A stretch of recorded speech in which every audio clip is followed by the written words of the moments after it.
Hello all, നമ്മുടെ നീറ്റിന്റെ result വന്നിട്ട് ഇപ്പോൾ 2-3 ആഴ്ചയായി. ഓൾ ഇന്ത്യ റാങ്ക് മാത്രമായിരുന്നു വന്നിട്ടുണ്ടായിരുന്നത്. ഇപ്പോൾ അത് കേരള റാങ്ക് വരാനുള്ള ഒരു ഓപ്പർച്യൂണിറ്റി അല്ലെങ്കിൽ അതിനുള്ള ഒരു ഓപ്പണിംഗ് സിഇയുടെ സൈറ്റിൽ വന്നിട്ടുണ്ട്. അപ്പോൾ അതിനുള്ള നോട്ടിഫിക്കേഷൻ ഇതിപ്പോൾ 6-ാം തീയതി വന്നിട്ടുണ്ട്.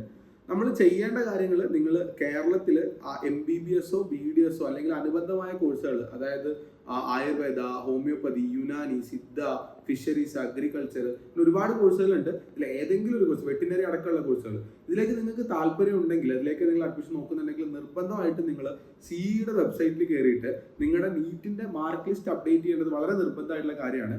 ഇത് അപ്ഡേറ്റ് ചെയ്യാനുള്ള ലാസ്റ്റ് തീയതി നിങ്ങൾ കേൾക്കുക, ഒക്ടോബർ 12-ാം തീയതി വൈകിട്ട് 4 മണിയാണ്. ഓൺലൈനായിട്ട് മാത്രമാണ് സമർപ്പിക്കാൻ കഴിയുക.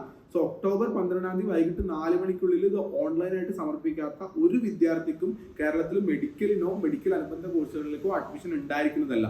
സോ അതുകൊണ്ട് നിർബന്ധമായിട്ടും എല്ലാവരും ഒരു 12-ാം തീയതി വരെ പോകണ്ട, 11-ാം തീയതിക്ക് ഉള്ളിലെങ്കിലും നിങ്ങൾ നിർബന്ധമായിട്ട് നിങ്ങളുടെ നീറ്റിന്റെ കിട്ടിയ സ്കോർ നിങ്ങളുടെ സിഇയുടെ വെബ്സൈറ്റിൽ കയറുക. അതിന് വേണ്ടിയിട്ട് സിഇയുടെ വെബ്സൈറ്റിൽ കയറുക. അതിൽ നിങ്ങളുടെ കാൻഡിഡേറ്റ് പോർട്ടലിൽ നിങ്ങൾക്ക് തന്നിട്ടുള്ള രജിസ്റ്റർ നമ്പറും അതിന്റെ ലോഗിൻ ID സാധനങ്ങളെല്ലാം വെച്ചിട്ട് നിങ്ങൾ ലോഗിൻ ചെയ്യുക.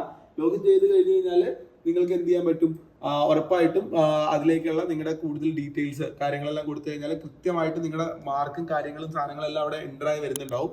അത് ശരിയാണോ എന്നുള്ള കാര്യം ഒന്ന് വെരിഫൈ ചെയ്യുക. അതിനുശേഷം ആ ഒരു കാര്യങ്ങൾ അവിടെ അപ്ലോഡ് ചെയ്യുക. അത്രയും മാത്രമേ ചെയ്യാനുള്ളൂ. വളരെ കുറഞ്ഞ വർക്കേ ഉള്ളൂ. പക്ഷെ അത് നിർബന്ധമായിട്ടും നിങ്ങൾ ഈ പറഞ്ഞ 12-ാം തീയതി 4 മണിക്ക് മുന്നേ ചെയ്യണം. അപ്പോൾ നമ്മൾ ഒരു ഡേ മുന്നോട്ട് മാറ്റി ഒരു 11-ാം തീയതിക്കുള്ളിൽ നിങ്ങൾ എല്ലാവരും മറക്കാതെ ചെയ്യുമെന്ന് നമ്മൾ വിശ്വസിക്കുന്നു.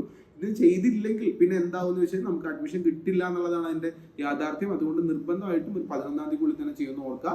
So all the best for everybody. എല്ലാവർക്കും അഡ്മിഷൻസ് എന്തായാലും കിട്ടുന്നുണ്ടാവും, യാതൊരു തടസ്സങ്ങളോ കാര്യങ്ങളോ ഉണ്ടാവില്ല. സോ ഇത് കഴിഞ്ഞിട്ട് ഒരു 15-ാം തീയതി ആകുമ്പോഴത്തേക്കും കേരള റാങ്ക് ലിസ്റ്റ് വരുന്നുണ്ടാവും. അതിനുശേഷം മിക്കവാറും നവംബർ തുടക്കത്തിൽ തന്നെ നമ്മുടെ അലോട്ട്മെന്റ് പ്രോസസ്സുകൾ കേരളത്തിൽ ആരംഭിക്കുന്നുണ്ടാവും. തീരുമ്പോൾ ഒരു നവംബർ ഡിസംബറോടെ കൂടിയായിരിക്കും തീരുന്നുണ്ടാവുക. സോ ബാക്കി ഡീറ്റെയിൽസ് എല്ലാം നമ്മൾ ഈ ചാനൽ വരുന്നുണ്ടാവും. സോ കൂടുതൽ ഡീറ്റെയിൽസ് കിട്ടാൻ വേണ്ടിയിട്ട് എന്ത് ചെയ്യുക, ചാനൽ സബ്സ്ക്രൈബ് ചെയ്യുന്ന ആരും ഓർക്കാം. And will meet you on another video. By.